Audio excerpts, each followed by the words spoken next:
I'm throwing a sheep festival at the meadow tomorrow. Will you come? Any healthy sheep can enter, but no lambs. Maybe next year. I'll see you at the meadow at 10 a.m. tomorrow.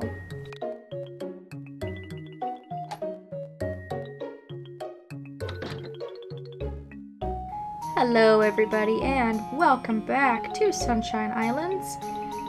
Just thought I would start the recording there. We get a reminder about most festivals the day before a festival. So in this example, if I had a sheep, Mirabel would come by and grab it for me and take it until the next day for the festival. And she'll do this for every single animal festival. She'll just check in, make sure you have eligible animals, make sure they're not sick, make sure they're not pregnant, make sure they're not the baby form of each animal, etc.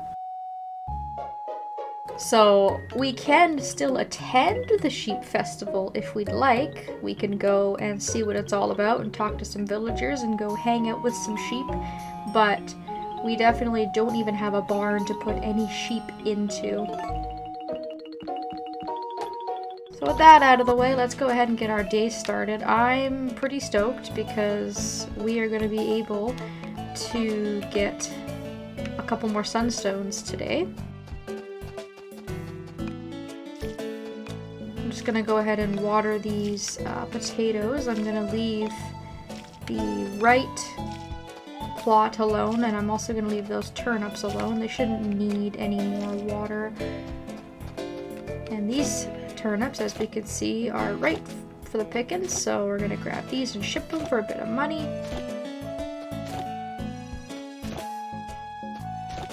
And we should be able to raise a new island today, which is really exciting stuff. Unlock a new area and get some new things to do. So let's get on with it. That's pretty much all of the farm work that I wanted to do today. Taro's telling us that it'll be sunny tomorrow.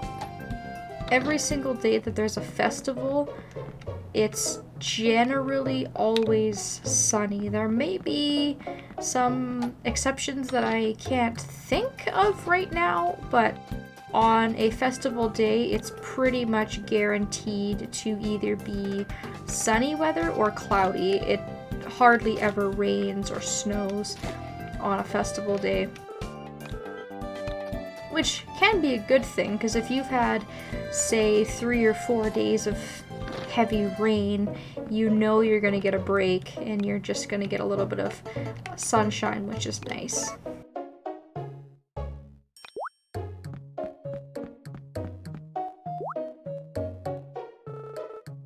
So I'm going to keep giving gifts to the people I've already gotten sunstones from, because I do need the second sunstone from most of them.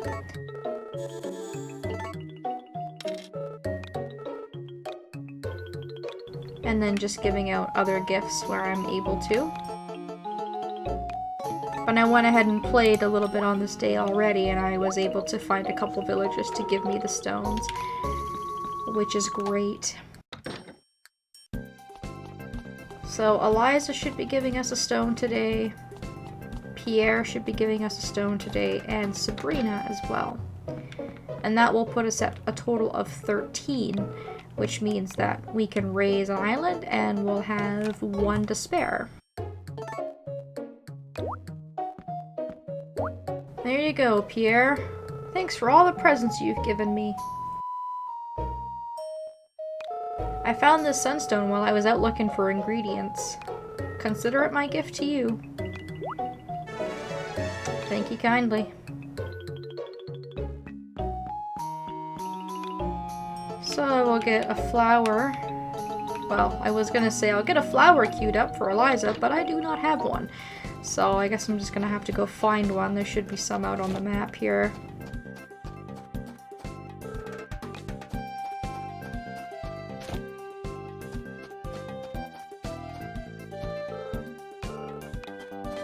Make sure I speak to everybody anyways. And today has been a good day for item drops. There's a lot of herbs and flowers and such on the ground. which is nice. I took the time to sort of clean up the ground a little bit before I went to bed last night.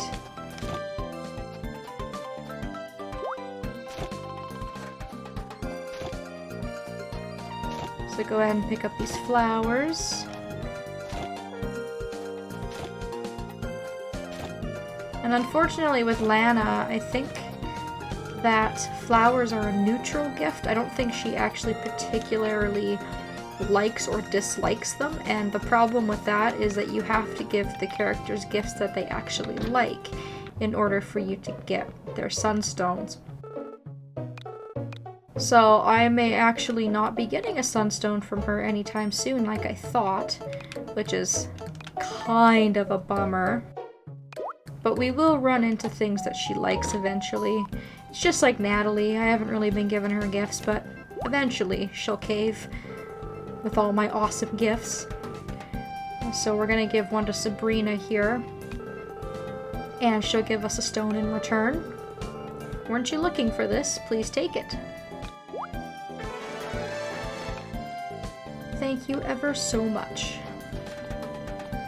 I'm gonna drop in and give Ganon a gift real quick, because I have all this material stone that I'm not using, and it is super easy to give him a piece of this every single day, and we're gonna get his hearts up real fast by doing that.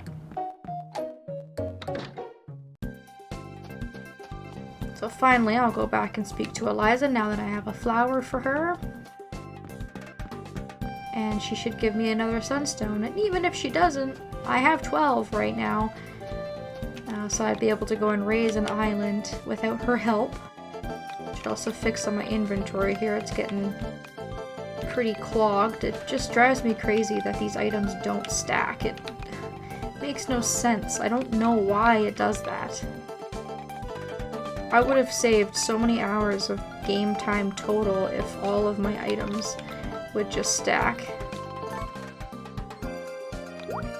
Alrighty, little girl, here you go. I found this the other day when I was playing with Charlie. I heard you were looking for this stone, so here you go. Thank you. Alright, I guess speaking of Charlie, I should go and talk to him and his dad. I didn't have anything for poor Chen on his birthday yesterday because everything that he likes is food related pretty much, and I don't have a kitchen to cook, so that's a little bit unfortunate. And Kirk the boatman here is starting to accept my gifts, which is fantastic. We should have his sunstone relatively soon because he likes stones. You don't even need to give him the material, he just likes the rock itself. So if I can remember to keep speaking to him and giving him stones that I pick up from literally anywhere, I should be able to get something from him soon as well. So let's go ahead and raise an island.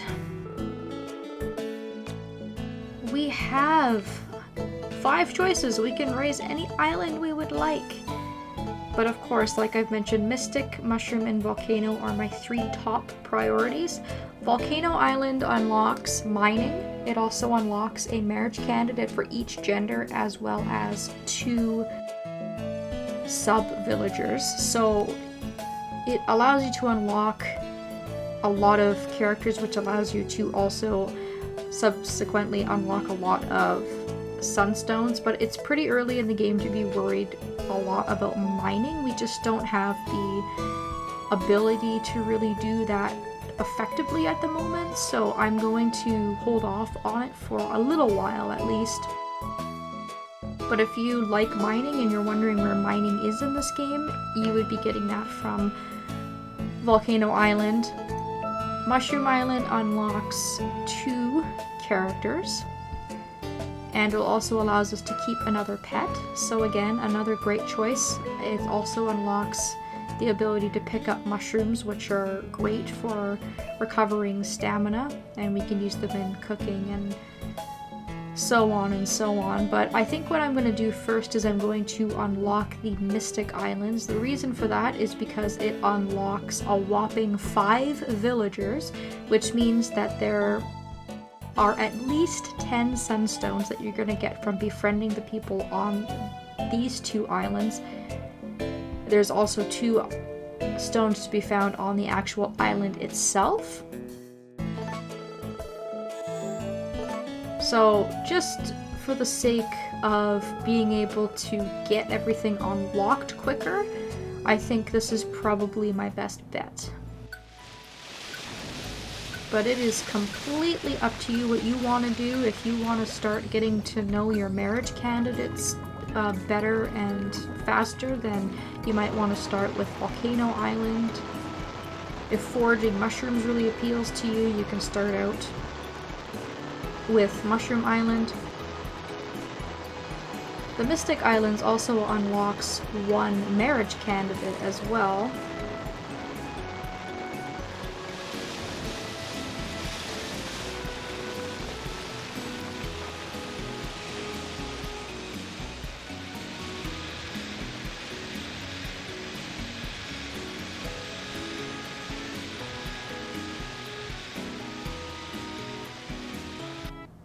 So we've now raised those islands from the bottom of the sea, and they are located on the bottom left hand of the screen, just below us. You can see that little chain of islands there.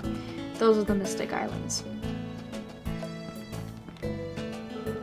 So as exciting as it is to have a whole new island to explore, there is not much here. We have to give it a couple of days for our villagers to move in and get comfortable. You are able to come here right away though if you'd like and just have a peek. There's stuff to forage on the ground. We can pick up some herbs and some flowers and some things that we can use as gifts. Clean it up a little bit. There's going to be all new fish to catch here when we get a fishing rod. Eventually, fishing has got to be one of my least favorite things in this game.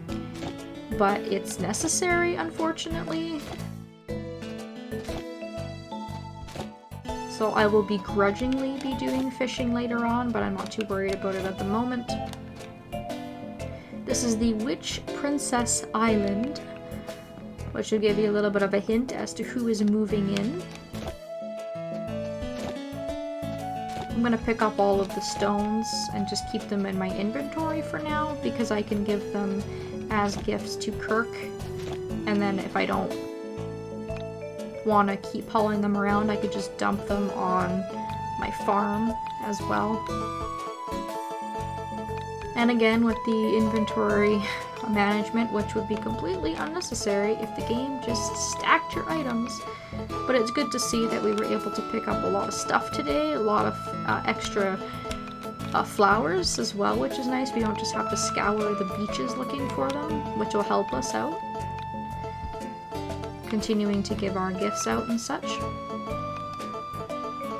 Now, I don't think I have a real good gift for this. I guess I'll just use a flower in a moment here. The only thing that's on this island right now is this gigantic sort of spring. So you can take any item that you'd like and throw it into the spring. And we will be able to meet the Harvest Goddess. I am the goddess of the spring. Make me an offering and good things might happen. You look like you have something to say. You look surprised. You must be wondering how I know your name. I'm the Harvest Goddess. There's nothing I can't do and nothing I don't know. I also know that you'll continue to make me offerings. Don't be shy. I'll be waiting for you. See ya.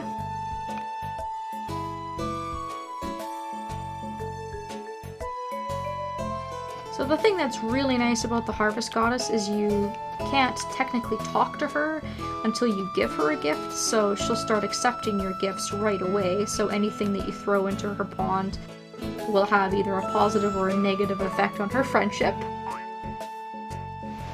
We can get a sunstone from her. I actually think she gives us 2, like every other villager, for gifts and for friendship as well, which is quite nice. And she also unlocks a festival for us. And I don't know if it's already appeared on the map or not, or if I have to wait until next year. Let's see. No, it's already here.